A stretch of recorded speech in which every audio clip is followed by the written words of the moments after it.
Okay, so what's cool about being able to check out a submarine that's in dry dock, and more importantly, one that you're invited to, is that you get the opportunity to go wherever the hell you want without them asking questions. And what we're gonna do, we've already taken a walk around the hull, but what we're gonna do is we're gonna invite ourselves on board, which is an interesting opportunity because they really aren't doing much in the way of work on the inside of the submarine. Everything that's happening is on the outside. So why wouldn't we do this?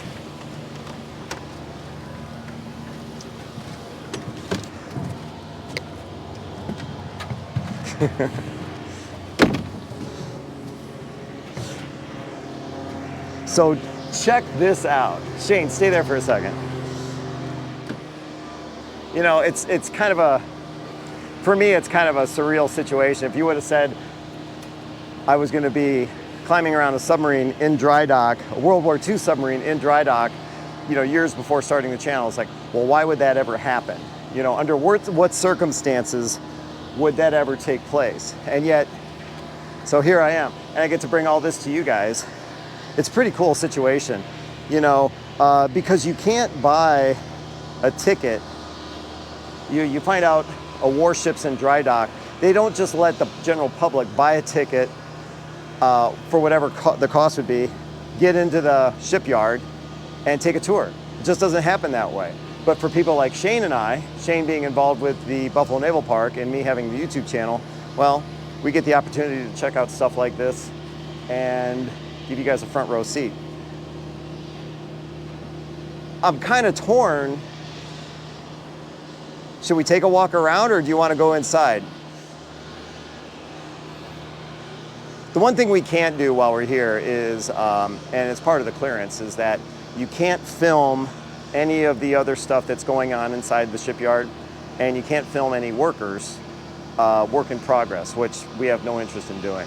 So we're going to be kind of careful of that. So you might see some edits in the video. If all of a sudden we captured, you know, something that we shouldn't have, well, then that has to get edited out right away. Now, the one thing I'll point out is, like, so they've been sandblasting, media blasting. I got to keep correcting myself. It's not sand, it's not silica. And what is that blasting made of? What is the material? They were telling us earlier, they call it slag, but it's a mixture of, could have some glass in it, but it's, slag is leftover material from any kind of a smelting process, a welding process. It just gets pulverized into a fine powder, and then that's what they are cleaning the hull with. So it's not silica, it's not sand. They are not taking it down to bare metal, but you see the stuff is just like everywhere. Everywhere. You touch any surface and, you know, it's, well, I mean, it's everywhere. So it's dusty as hell. And they probably got to blow all of this stuff off before they paint, which is why it's all covered up with this tending material. But I don't know, it's pretty cool.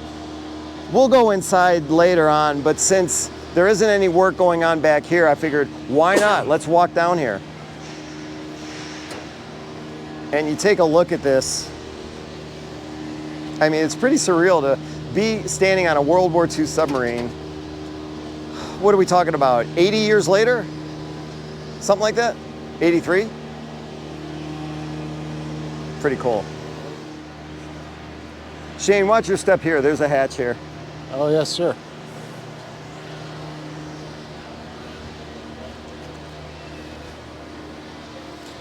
So now they are working on the superstructure. Yeah. Doing areas especially under the 40 millimeter. So right down here. How much, yeah, so doing work on the superstructure. How much recording time, what are you at? 20%. All right, let's keep going. With battery life. Yeah.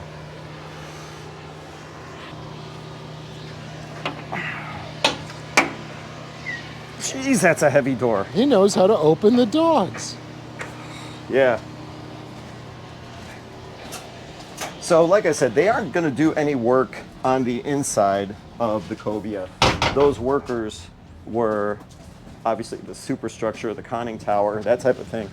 But, oh, jeez. I know, isn't it beautiful? They have all the mattresses. They didn't take any of this stuff out. You know, when we were checking out the Kidd, the USS Kidd, Fletcher class destroyer in Louisiana, that was in March, there was a lot of work that was going on the inside. And so they basically stripped as much as they could in the time that they had.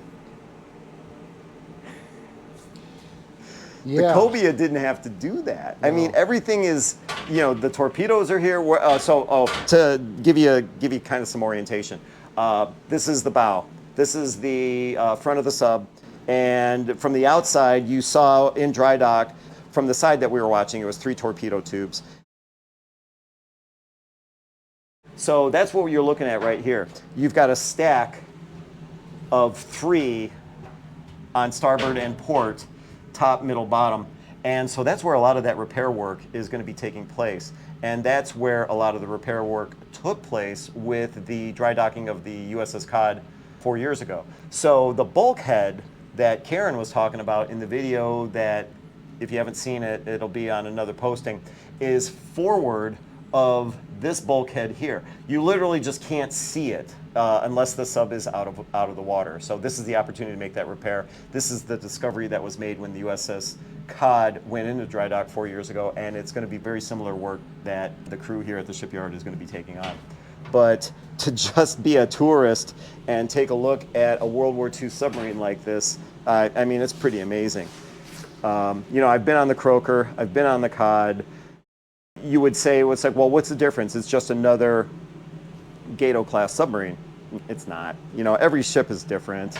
Every ship has its own little attitude and personality. And of course, that's extended from the crew of people, volunteers and employees that kind of keep these things accessible for people that want to tour. So it's a great setup.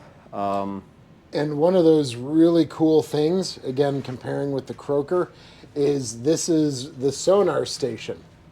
All right, the Croaker. See, now that's where I need you to fill this stuff in. Yeah, so tell. The Croaker doesn't have this anymore. So these were the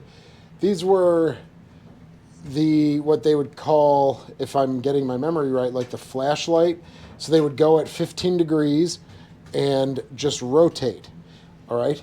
For the Croaker, they moved a huge transducer, BQR4, to the bow and removed these stations here. So we do not have, you know, these periscopes where they would come from the bottom of the keel out and then do that flashlight mode of doing 360 degrees, 15 degrees at a time. So wait a second. So these would go down, not up. Correct. Yeah, these were going down below the Oh, and that keel. makes sense because you've got the cylinder here. So then the sonar, the T-shaped thing, I always forget what that's called, sticking through the deck. The hydrophone? Thank you. So the hydrophone, this is not No. the attachment for the hydrophone. No, the hydrophone station on the Croaker is right there to port. Okay. Right over there. Jeez, I didn't even notice if they even have a hydrophone. Well, there could be. Here, yeah, the Cobia, it was sticking up. I think it was on Yes, the so starboard. the hydrophone station is here on the Croaker. Really? Because it's pretty much right above us. Okay. Glad to see it in its original configuration here as well. It even smells cool. I mean, it's not a musty smell. A little bit of a metallic smell because you're surrounded by metal. I mean, there's metal everywhere, right? But it's just old, right? I mean, it's 83 years old. It's allowed to smell like this. It's not a bad smell. At least I don't think it's a bad smell. Yeah, it's a lot of metal. I mean, what do you think? What does it smell like? You're probably used to this because you're on. To it. Yeah, you're used to it. I mean, you always get the diesel, hydraulic. I'm not getting the diesel smell. Oil. I'm not getting, maybe a little bit of a oil smell, bilge smell. But. Well, see, they removed everything out of here, though. What? Right? When we were talking about removing artifacts. What do you got? Right? The pantry is cleared out. The wardroom, we can't really see because it's in red light. Well, hold on a but second. That's cleaned out as I well. got a flashlight. Right. So this would have been an area with a lot of artifacts and displays. So this would be the officer's wardroom, Yes. which doubled as medical, right? Yes. Okay. Let's see here. Yeah. So they removed. This was the officer, one of the officers' staterooms. Yeah. You know, for lieutenants. How cool is this to be able to just like walk around a World War II submarine on our own? The lights are off, so we've got to get our cell phone flashlight going and to check all this stuff out. I mean, what a great opportunity. Yes, feel privileged. Yeah, only I'm allowed to do this, not any of you people. I'm special. This has to be like executive officer berthing and stuff like this, right? This is a 3-man right here. Yes, the officers, and then that one is the CPO. So you have an officer's stateroom here. This is the captain's. All right, they actually didn't clean it out. It's, you know, even like the shaving kit is still on display. So are you guys are going to have to pack all that stuff up, aren't you? Yes. Not looking forward to that, are you? No. Yeah. How are we doing on percentage battery life? 10. All right. Yeah, pretty much for the yeoman shack, it's pretty cleared out. There's some manuals. Then heading into the beautiful control room. Oh my God, look at this. What? What's your impression? What's the? Well, you know, this was the pump room. All right. And so for the Cobia and the Cod, the pump room goes the whole beam from port to starboard, starboard to port. But this is the full abeam pump room. See, that's the beauty of having somebody like Shane here too. When he mentioned that he had the opportunity to come here, it's like, well, how can I pass it up? Because, you know, I know a lot about, you know, submarines, destroyers in general, but not details like what he's talking about. So having him around, as you know, serving as my cameraman, there are benefits. Sorry, didn't mean to interrupt. So what I'm going to do is I'm going to swap in another battery. So we're going to hit pause and continue on right from here. All right, so here, take that real quick. So swapped in another battery. We're at 100% now, which is cool, but we haven't moved. So what I want to do is, Shane, where are we right now? Yeah, we're in the control room. And the space is, again, called the what? Control room? The control room, Okay, yes. so I've been roaming around here. I walked past that wheel probably 3-4 times. Didn't even notice it. Understood. Until you. It's easy to do. You pointed it out. And that was the... emergency steering. So the steering is up in above. the bridge, the conning tower, as you can imagine. This was the emergency steering if anything happened. So you have the dive planes, these two right next to you.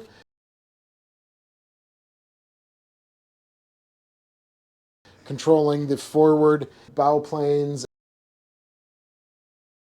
and the stern planes, right, making the boat go up and down.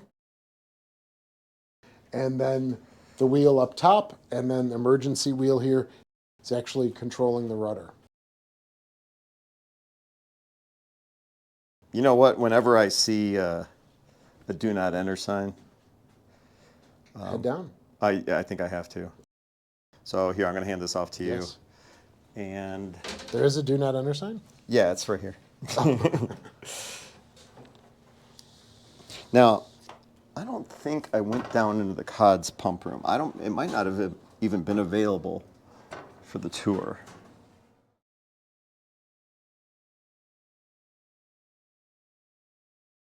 Here, are you gonna come down? Sure. Okay. Wow. Yeah. So, Amazing. who would be stationed down here? Oh, that's a great question. Probably electricians, guys who are repairing, Okay. checking the lines. God, could you imagine this being your station? No. Even like, calm seas, this being your station, and then if the shit hits the fan, and then can you imagine this being... You're gone pretty quickly. Well, Potentially. Down underneath the engine rooms. And again, these are things that I'm just seeing kind of for the first time, really. So, but over in this corner, So this walkway, again, you have that extra hatch that was constructed by the dead reckoning table. It's right about here. Here you've got some heavy-duty piping, a manifold that I see. I mean, all of this is snaking through here. So yeah, it's definitely not something. You know, again, what's interesting is like how tight this space is. I would hate to have. I'm coming back out. Yeah. Oh, let's see here. Oh man, yeah, this is tricky. Here, I'll hand you that. Serve down here. You know, we all tend to romanticize what it was like to serve on a submarine, but damn. I mean, if you were stationed down here, like Shane said, probably electricians, machinist mate, that type of thing. Machinist mates on a submarine? Yeah, because they were Okay. like the engine men. Sure, all right. Yeah, so, but definitely electricians. If this was your station, especially when things turn south, I mean, think of all, you know, and if the sub's rocking, think of all the sharp angles and everything that you could just, I don't know, hit yourself on. And I understand, you know, at least I don't believe this is part of the regular tour, probably because of access reasons, you know, coming down this ladder, it's not the easiest, but to be able to see it is pretty cool. And of course, there's that smell again, right? You know, it's just like all metal. You're surrounded by metal, metal, metal, metal, and metal's everywhere, and it's a pretty cool smell. It's metallic. Yeah, yeah. But I mean, think of all the stuff you could hit your head on. Well, maybe for a klutz like you can. Yeah, well, you know what's interesting? It's like, so I've been wearing my hard hat this whole time. And as Shane's been doing his little talk and I'm kind of moving the camera around, I'm hitting my head on everything.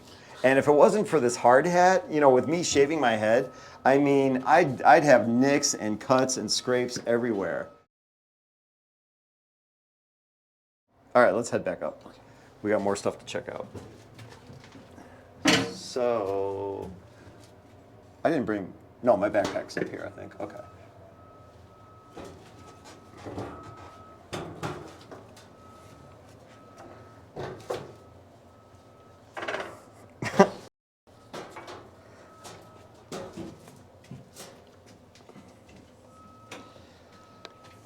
Got it.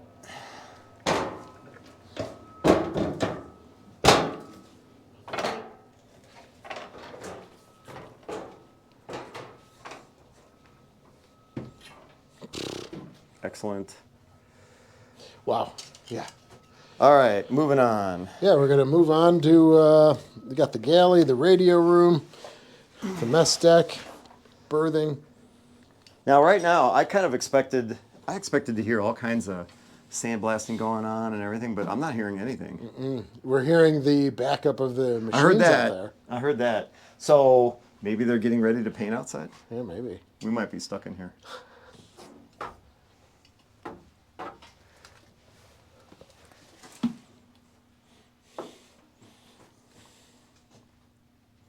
So, all right, now I remember this from the COD.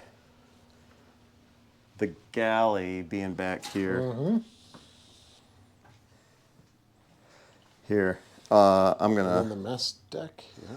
So this, yeah, mess deck. I also remember this from the COD, and these benches could slide back and forth. I think, in kind of a battle situation, would probably get all this stuff squared away. All right, now here are all the bunks. Now, no hot bunking on this thing, right? No, hot bunking. Oh yeah, they did? Yes. 1, 2, 3, 4, 5, 6, 7, 8, 9, 10, 11, 12, 13, 14, 15, 16, 17, 18, 19, 20. Yep, 4 rows of 9, just what I imagined. They do have, there's the locker in the corner, if you can see that with the red cross. Yeah. All right, they actually had a locker. Hot bunking would have been 3 guys to 2 beds. Really? Right, so that's kind of the rotation there, Okay. if you needed it, right? For World War II crew capacity, they would have carried, you know, they would have had on board 70, 75, something like that. So that might necessitate the need. Okay. Yeah, so that does kind of suck then.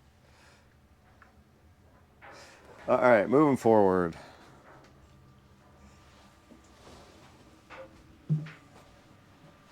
All right, what the heck was this? That's the head. Oh yeah, okay. So the 2 toilets are to your left, along starboard. There you go, 1 and 2.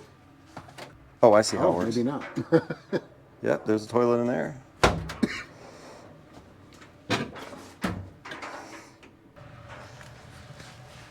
Look at this compared to our head. They have this walk-in. Oh my. So our shower is kind of cut in half. Right here, we have 3 sinks. They have 2, so the third sink would be kind of like right here. And then the one shower with the stall kind of ending right here.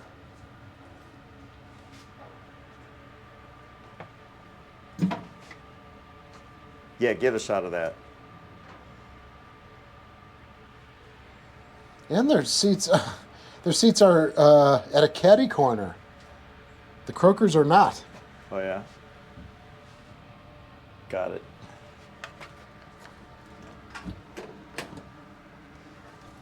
Forward engine room.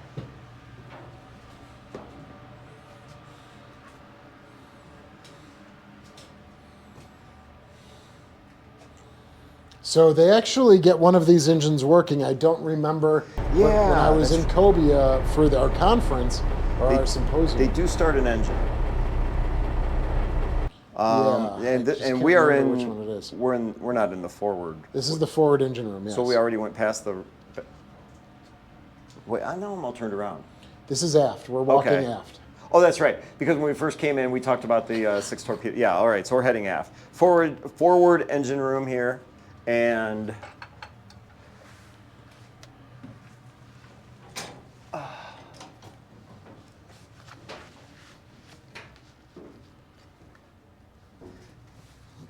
yeah, you know what? I expected to see signs that would let us know which engine they start, and I'm not seeing it. Well, you know it's not this one because this one's all kind of broken. Then it's probably the forward one on port, the one we just walked by on this side. Because I remember that's what it's a port engine that they fire up. Yeah, because when I was down there, I'm pretty sure I remember him facing left. Okay, all right. So it's not this one because this is on display purposes. They've got the cylinder pulled out and everything like that. So that's kind of cool. So then it's got to be the forward port.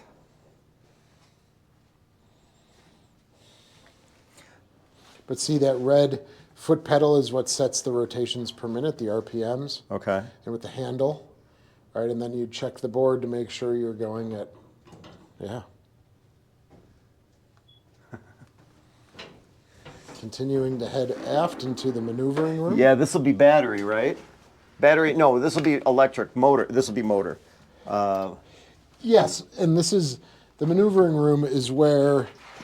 Oh, and the lathe. Yeah, so here, hold on, back lathe. up a little bit. I want to get my flashlight out here again.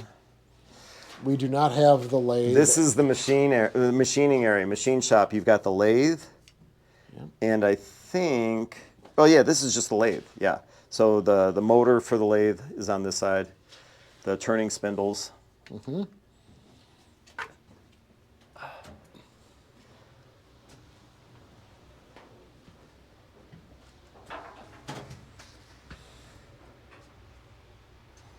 So what, the control station for the motors, right? So if you, captain gives the command, So the third ahead or starboard side shaft, port side shaft, right? And then what you're doing, the generators, right? 1, 2, 3, 4. And this is to gauge where you're sending the electricity, right? How much battery you're putting. Here, let me see that. Yeah, how much battery you're putting to the motors. Yeah, you got the battery bus ties, aft battery, battery bus tie, stop astern, ahead. So. Port reverse, starboard starter. Yeah, I think ours, again, going from memory, I think ours looks the same.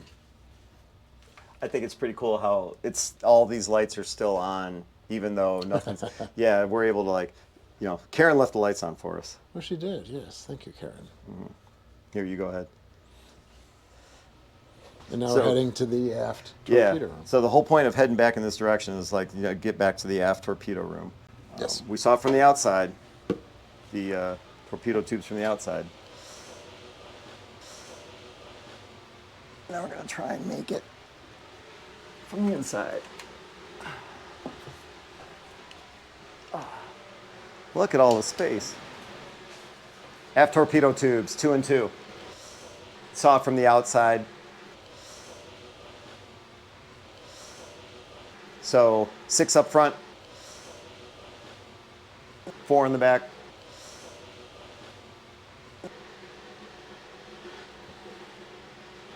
And then they would have had the tubes lined up, 4 extra, so you have 1 extra round of each. Yeah. Now you're really seeing the pulley system. Oh, yeah. Right, to load them into the tubes up top here and down below. And then what's interesting, they also had bunks back here. Yes. So, bunks were tucked back in. So there would be 12 to 15 guys in the forward room and the aft room. So what are your impressions of Cobia now that you've seen it for the Well, first time? I gotta say, it's a great setup that they've got here.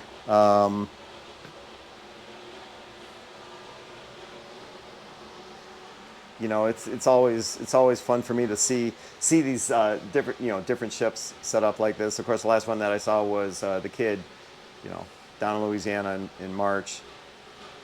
To be able to see Cobia in dry dock, like I said a while ago, it's pretty cool to have a privilege to check this out, and pretty cool to just you and me be able to walk around like this, and they left the lights on for us. Yeah, this is a beautiful boat, on par with the cod. The bowfin is pretty lovely in Hawaii as well, and the croaker will get there. So here's where it gets interesting, or at least for me. Okay, so we came in. It was the end of their lunch break. This morning they'd been doing all kinds of sandblasting, and I mean loud. I keep saying sandblasting, but it's media blasting. Well, now they're going to be painting. Now we got to get out of here. Do we go up these steps? You think we should go up the other way? Because that was the door that was open. Well, that was the door I opened. Oh, we should still exit the same way. Yeah? Yeah. Okay.